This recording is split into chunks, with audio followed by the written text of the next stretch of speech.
চুলের যত্ন নিতে কার কার ভালো লাগে? যারা চুলকে একটু লং, একটু সিল্কি, একটু হেলদি করতে চায় শুধুমাত্র তারাই কিন্তু চুলের যত্ন করতে ভালোবাসে। তো আসসালামু আলাইকুম এভরিওয়ান, কেমন আছেন আপনারা সবাই? আজকে আরেকটি ব্লগ নিয়ে আমার ইউটিউব চ্যানেল আতিয়া নাওয়ারে চলে আসলাম। তো আজকে আপনারা বুঝতেই পারছেন আমরা আজকে যে ব্লগটি করছি সেটা হচ্ছে চুলের যত্ন। আমরা কিভাবে চুলের যত্ন নেই।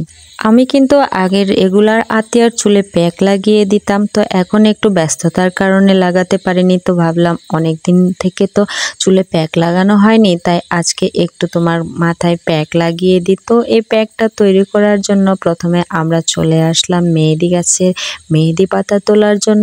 তো আতিয়া এই ওয়ালটার উপর চড়ছিল, ওর একটু ভয়ও লাগছিল, কিন্তু তারপরেও ও নিজের হাতেই মেহেদি পাতাগুলো তুলবে। তো দেখেন ও উঠে গেছে ওয়ালের ওপর। আর এইভাবে ওয়ালে উঠতে শুধু ওরই ভালো লাগে না, আমারও কিন্তু ভীষণ ভালো লাগে এসব ওয়ালে উঠতে। আমি কিন্তু আগেও ওয়ালে উঠতাম, এখনও এসব ওয়ালে গাছে সবখানেই উঠে থাকি। আজকেও কিন্তু প্রচণ্ড রোদ ছিল, তো আমাদের মেহেদি পাতা মোটামুটি তোলা শেষ হয়ে গিয়েছে।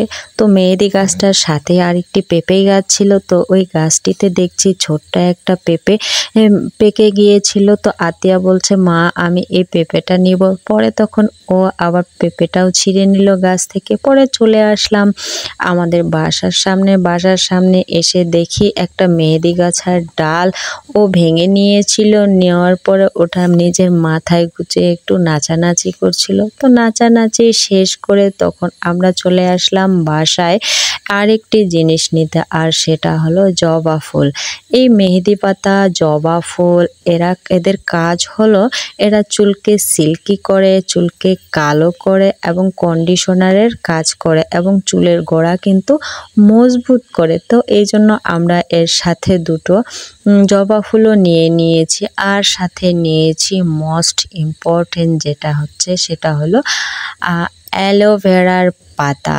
এই অ্যালোভেরা গাছটা কিন্তু আমাদের বাসায় আছে। পরে দেখি এই অ্যালোভেরা গাছের টবের মধ্যে একটা ব্যাঙও পানির মধ্যে খেলা করছিল, ব্যাপারটা খুব ভালোই লাগছিল। তারপরে আমরা এখান থেকে একটা অ্যালোভেরার পাতা কেটে নিয়েছি। নেওয়ার পরে আমরা তখন চলে যাই আমাদের চুলের প্যাকটা রেডি করার জন্য। তো প্রথমে এই মেহেদি পাতা, তারপরে অ্যালোভেরার পাতা আর জবা ফুলের পাতাগুলো খুব ভালোভাবে আমি ধুয়ে নিচ্ছি। ধুয়ে নেওয়ার পরে আমি এটাকে এক সাইডে রেখে দিয়েছি। রেখে দেওয়ার পরে যে অ্যালোভেরার পাতাটা আছে এটা সুন্দরভাবে উপরের পাশটা কেটে নিয়ে এর একটা আঠা থাকে সেটা আমি বের করে দিয়েছি। দেওয়ার পরে যে জেলটা আছে সেটাকে আমি বের করে নিচ্ছিলাম।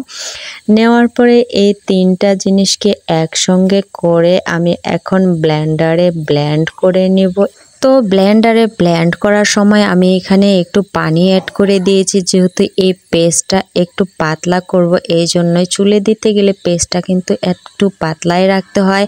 আর এই যে দেখেন ফাইনালি আমার পেস্টটা কিন্তু রেডি। তবে এখানে আমি আরেকটা জিনিস মিশিয়েছি, আর সেটা হলো লেবু। এই লেবুটাও কিন্তু অনেক বেশি কাজ করে চুলের জন্য, তো আপনারা এটাতে একটু লেবু অ্যাড করে দিবেন।